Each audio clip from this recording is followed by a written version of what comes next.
어떤 이 고깃집 간판 광고에 이렇게 쓰여 있더라고요. 힘들 때 화를 내거나 우는 사람은 삼류다.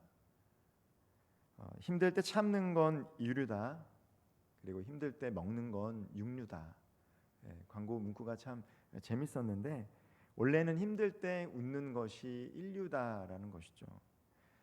힘들면 힘들수록 이 가슴을 펴시고 웃을 수 있는 우리 성도님들 되기를 주님의 이름으로 축복드리겠습니다. 오늘 본문은요, 세 사람이 등장합니다. 하갈이라는 여종이 나오고 우리가 너무나도 잘 알고 있는 믿음의 조상 아브라함과 사라이죠. 아브람 그리고 사레로 나오고 있습니다.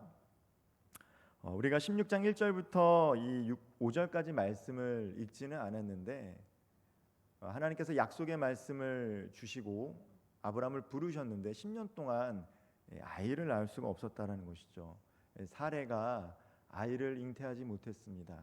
그래서 이 조급한 마음에 사레가 자신의 여종인 이 하갈과 남편인 아브라함이 이 동침할 수 있도록 한 것이죠. 그리고 아브라함은 거기에 승낙해서 동침을 했는데 하갈이 남자아이를 낳았습니다. 여종이었던 하갈이 남자아이를 낳으니까 이제 도리어 그 여주인 이 사레를 멸시하고 모욕했습니다. 그래서 그것을 오늘 본문에 나와 있는 말씀처럼 자신의 남편인 아브라함에게 고하고 아내 이 하갈을 쫓아내겠다라고 얘기합니다. 그리고 아브라함도 거기에 동조하는 것이죠. 그래서 이 하갈이 이 수르길, 이 광야길이죠. 이 광야길로 쫓겨나게 되었습니다. 근데 그 수르길 광야길에서 여호와 하나님의 사자를 만납니다. 그리고 여호와 하나님의 사자가 하갈에게 다시 내 여주인에게 돌아가고 여주인에게 순종해라라는 메시지를 전합니다. 그때 울부짖었던 이 하갈이 부엘라 헤로이, 나를 살피시는 하나님이라는 이 지명을 정한 것이죠. 하갈이 이 광야길을 걸을 때 하나님을 만났습니다. 하갈이 경험한 하나님이 어떤 하나님입니까? 나를 살피시는 하나님이다라는 것이죠. 언약 밖에 있는 하갈이 부르짖을 때 우리 하나님께서 그녀의 부르짖음에 응답했다라는 것입니다. 우리 하나님은 언약 백성뿐만 아니라 아직 하나님을 알지 못하고 경험하지 못하는 자들이 부르짖을 때도 그 신음하는 소리를 들으시는 하나님이 되시는 줄 믿으시기를 바랍니다. 오늘은 이 사레, 아브람, 이 하갈 이 세 명의 등장인물을 통해서 좀 말씀을 나누기를 원하는데요. 하나님께서는 분명 아브라함에게 약속의 말씀으로 아이를 주신다고 약속하셨어요. 그러나 10년이 지나도록 아이를 낳지 못하자 사라는 사라라고 하겠습니다. 사레인데 성경에는 사레로 됐지만 하나님께서 이제 열국의 어머니라는 이름을 주셨죠. 그래서 우리는 다 사라로 알고 있으니까 계속해서 이제 설교 가운데 제가 사레와 사라를 혼동해서 사라로 이야기하겠습니다. 이 사라에게 약속을 하셨죠. 언약의 아이를 주겠다. 근데 10년이 지나도록 아이가 생기지 않으니까 이 사라가 그 약속의 말씀을 잊어버린 거예요. 그리고 도리어 어떻게 이야기합니까? 하나님에게 그 탓을 돌립니다. 하나님이 출산을 허락하시지 않는다. 그런데 그것은 현 시점일 뿐인 것이죠. 하나님께서 지금 출산을 허락하시지 않았지만 하나님은 약속하셨습니다. 그녀에게 그리고 아브라함에게 약속의 자녀를 주시겠다라고 약속하셨는데 사라는 그 언약의 말씀을 왜곡시킨 것이죠. 인간의 기억이라는 것은 올바른 것들을 다 기억하는 것이 아닌 것 같습니다. 우리의 기억은 왜곡된 기억들이 있지요. 왜곡된 기억들이 있습니다. 우리가 기억하고 싶은 것만 기억하고 잊고 싶은 것은 잊기도 합니다. 그리고 기억했는데 그것이 때로는 사실이 아닐 때도 있고 진실이 아닐 때도 있다는 것이죠. 우리가 기억하는 것도 왜곡된 것들을 기억할 때가 있습니다. 아마 사라가 그랬던 것 같아요. 하나님의 말씀을 가슴에 품었지만 10년 동안 아무런 일이 일어나지 않으니까 기다리지 못하고 조급한 마음이 들었던 것 같습니다. 그래서 어떻게 합니까? 자신의 여종을 통해서 아이를 낳죠. 그런데 그 결과, 사라가 선택했던 그 결과, 사라는 모욕을 받게 됩니다.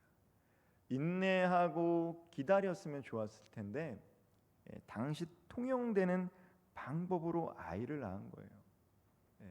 고대 근동에서는 후손을 낳을 수 없으면 자신의 종과 남편이 동침해서 후사를 낳으면 그것이 자신의 아이가 될 수 있었습니다. 잘못된 선택은 아니지만 하나님의 약속을 온전히 기다리지 못하고 당시 세상 사람들이 살아왔던 방식을 쫓았던 것이 바로 사라였습니다. 오늘날도 마찬가지죠. 우리가 하나님을 믿고 예수 그리스도를 닮아가고 성령의 인도하심을 받겠다라고 합니다. 예배를 드리고 그렇게 결단을 하지요. 그러나 막상 우리가 세상 속에서 삶을 살아갈 때 내 삶 가운데 어떤 변화가 나타나지 않고 기도했던 것들이 응답이 더디 될 때 우리는 약속의 말씀을 기억하기보다는 세상 사람들이 살아오는 방식을 쫓아서 살아갈 때가 있습니다. 그리고 그러한 방식으로 우리가 원하는 바, 뜻하는 바, 목적하는 바를 달성할 때가 있죠. 가끔씩은 그렇게 하나님께서 하신 일을 하나님이 하셨다라고 포장할 때가 있는 거예요. 사람이 했음에도 불구하고, 사람의 방법으로 했음에도 불구하고 하나님께서 하셨다. 저도 그런 것 같더라고요. 내 뜻대로, 내 방식대로, 내 목적대로 해놓고선 하나님의 뜻이다 라고 이야기하지 않았던가, 돌이켜보면 그랬던 경험들이 있습니다. 그런데 만약에 하나님께서 우리 삶 가운데 그렇게 살아갈 때 고난을 주시면 다행인데, 징계를 주시면 다행인데, 그렇지 않으면 어떻게 됩니까? 반드시 어느 시점에서는 그렇게 살아오면요 무너지게 돼 있다라는 것이죠. 반석 위에 집을 짓지 않고 마치 모래 위에 집을 짓는 삶이 되는 것입니다. 특별히 하나님께서는 사랑하는 자들에게 징계를 주신다고 했습니다. 우리가 하나님께서 원하시는 모습으로 뜻대로 삶을 살아가는 것이 하나님 보시기에 좋을 뿐만 아니라 그것이 우리의 인생 가운데 복이 된다는 것을 하나님 아시기 때문에, 혹여나 우리가 특별히 선택하고 부르신 자들이 이 세상적인 방식으로 그렇게 삶을 살아가면서 하나님의 뜻과 무관하게 삶을 살아갈 때 하나님 징계하시죠. 근데 그 징계는 우리에게 감사하다는 것입니다. 징계를 빨리 당할수록 복받은 인생인 것이죠. 만약에 하나님께서 징계하지 않으시다가 돌이킬 수 없을 때까지 간다라면 그것이 참 문제가 됩니다. 근데 오늘 이 사레와 아브라함에게는요, 하나님께서 부르시고 선택하신 사람이 잘못된 방향으로 나아가니까 이렇게 갈등을 주시는 거예요. 갈등을 주십니다. 사랑하는 성도 여러분, 이 삶 가운데 이루고 싶은 것, 얻고 싶은 것들이 있으신지요? 바라는 것들이 있으신지요? 그렇다면 먼저 하나님께 묻기를 소망합니다. 하나님께서 정말 이것을 나에게 주시기를 원하시는지, 그리고 내가 이것을 하나님께서 주신 것이 맞다라면 나는 이것을 얻기 위해서 어떻게 이것을 성취해야 될 것인지 먼저 묻고 기도하실 수 있는 우리 모든 성도님들 되기를 소망합니다. 응답이 더디 걸리어도요, 우리 삶 가운데 하나님의 뜻이 드러나는 삶이 복된 삶인 줄 믿습니다. 두 번째로 오늘 등장하는 이 아브라함은요, 믿음의 사람이라고 합니다. 하나님께서 특별히 선택한 사람이고요, 믿음의 조상이라고 하지요. 그러나 창세기를 통해서 드러난 아브라함의 모습은 우리와 별반 차이가 없습니다. 그래서 큰 위로가 될 때가 많다라는 것이죠. 하나님께서 이런 연약한 사람도 선택하셔서 믿음의 사람으로 만들어 주신 것처럼 여전히 우리도 잘못된 선택과 분별력을 가지고 선택을 했음에도 불구하고 하나님께서 이렇게 인도하시는 것은 하나님께서 여전히 우리를 사랑하시고 또 우리를 빚어가시는구나라는 것들을 알게 되는 것입니다. 아브라함은 어떤 사람입니까? 믿음의 조상으로 하나님께서 저 갈대아 우르 하란에서 불러서 가나안 땅으로 오게 하신 거예요. 영적인 가장으로 세우셨습니다. 그런데 오늘 이 아브라함은요, 이 갈등을 회피하기 위해서 지금 어떤 갈등이 있죠. 자신의 사랑하는 아내와 또 자신의 후사를 낳은 하갈과 그 관계 속에서 갈등이 있는데 그 갈등 관계를 해결하는 데 있어서 잘못된 선택을 했습니다. 두 번이나요. 첫 번째는 아내가 하나님의 약속을 기다리지 못하고 당시 통용되는 방식으로 하갈과 동침해서 아이를 낳자고 했을 때 마음을 먼저 달래주고 그래도 여보 기다려 봅시다. 하나님께서 우리에게 약속하지 않았습니까? 라고 얘기했으면 좋았을 텐데 그러지 못했다라는 거예요. 그냥 아내의 말에 덥석 하갈과 동침해서 아이를 낳았습니다. 이게 첫 번째 잘못한 점이고요. 두 번째 잘못한 점은 뭡니까? 사라가 모욕을 당한 거. 내가 주인인데 아이를 낳았다고 하갈이 좀 눈이 높아졌던 것 같습니다. 모욕감을 느낀 거죠. 그런데 그것을 참지 못하고 저 하갈을 쫓아내자라고 했을 때 아브라함은요 그냥 방관하고 말았습니다. 그래서 어떻게 됩니까? 이스마엘이 태어납니다. 이스마엘. 오늘 12절 말씀 같이 한번 읽어보도록 하겠습니다. 우리 12절 말씀입니다. 그가 사람 중에 들락이 같이 되리니 그의 손이 모든 사람을 치겠고 모든 사람의 손이 그를 칠지며 그가 모든 형제와 대항해서 살리라 하니라. 여호와의 사자가 하갈에게 축복을 하십니다. 너에게도 큰 민족을 이루는 축복을 주겠다. 그 말씀을 통해서 하나님은 언약 백성을 선택하셔서 그들을 통해 축복하시지만 그렇지 않은 자들이 부르짖을 때도 살피시고 들으시는 하나님인 줄을 알게 됩니다. 그런데 12절 말씀처럼 태어나는 아이는 이 들나귀 같은 사람이라는 것이죠. 들나귀가 얼마나 성질이 더럽습니까? 나귀가 작지만 성질이 있더라고요. 성질이 있습니다. 그래서 많은 사람들이 이스마엘을 치겠고 이스마엘 또한 대항해서 살리라 라고 말씀했어요. 근데 오늘 이 말씀이 여전히 유효하게 진행되고 있는 것이죠. 이스마엘의 후손인 사람들과 또 유대인들이 여전히 갈등 관계에 있습니다. 만약에 아브라함이 분별력을 가지고 올바른 선택을 했으면 이런 일이 일어나지 않았을 텐데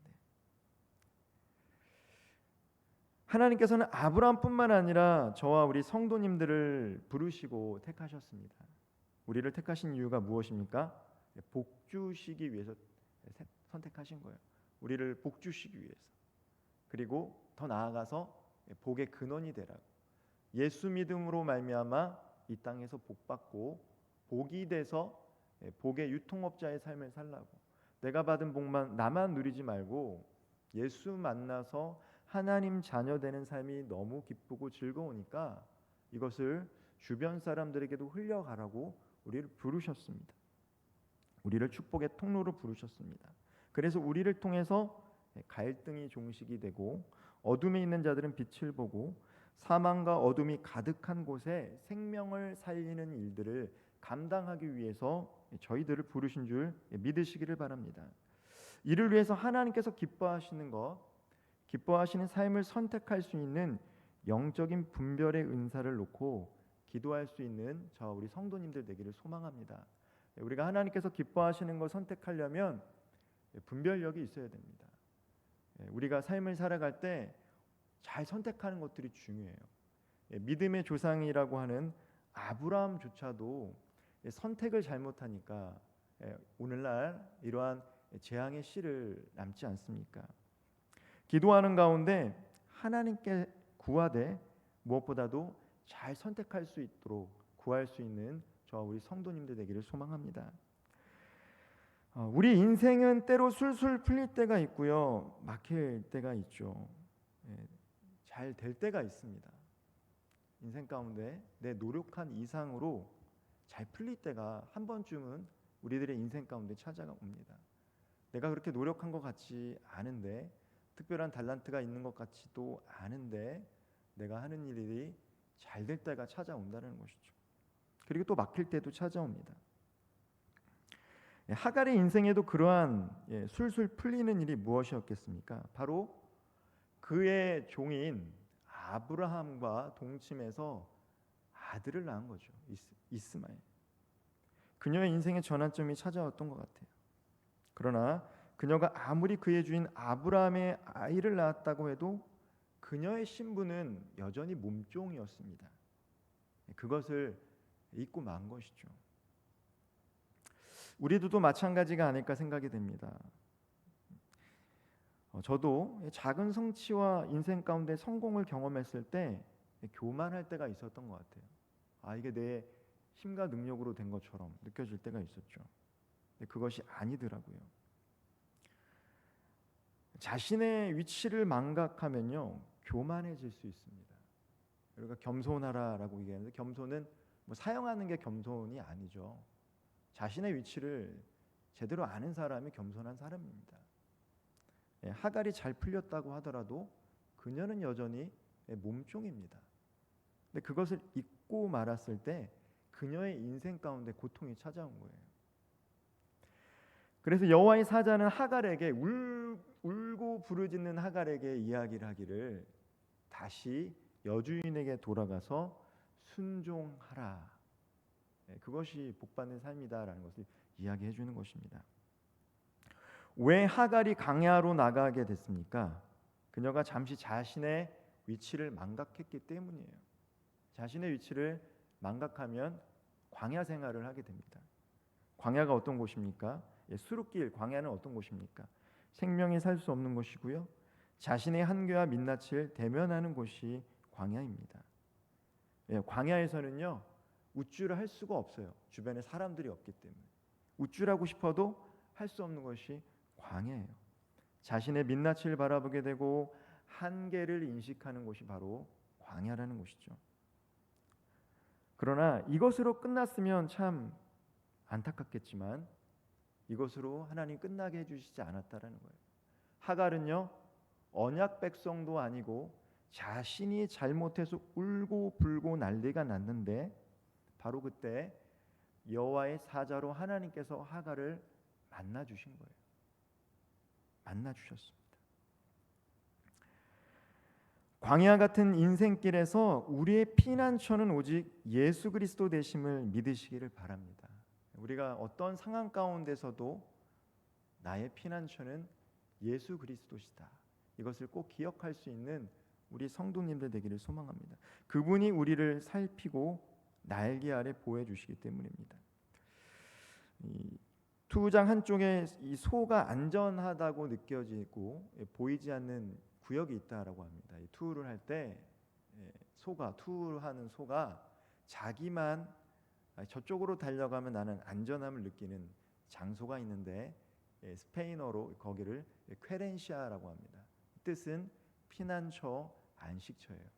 그래서 투구를 하는 사람들은 특별히 이 소가 어디로 가서 자기 스스로 안식과 평안을 느끼는지를 알아채서 거기에 가지 못하게 해야지 투우에서 이길 수 있다라는 것을 안다라고 합니다.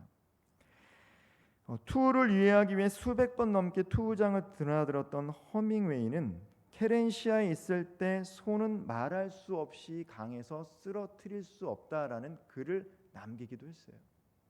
그러니까 소와 싸워서 이기려면 투우사는 반드시 소가 피난처, 안식처라 느끼는 퀘렌시아를 막아야 합니다.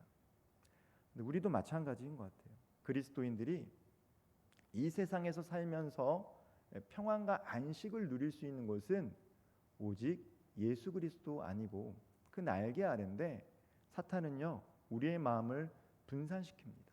주님을 바라보지 못하게 하고 예배의 자리로 나와도 예배에 집중하지 못하게 합니다. 그러면 성도는 거기서 평안과 안식을 얻을 수 없게 되는 것입니다.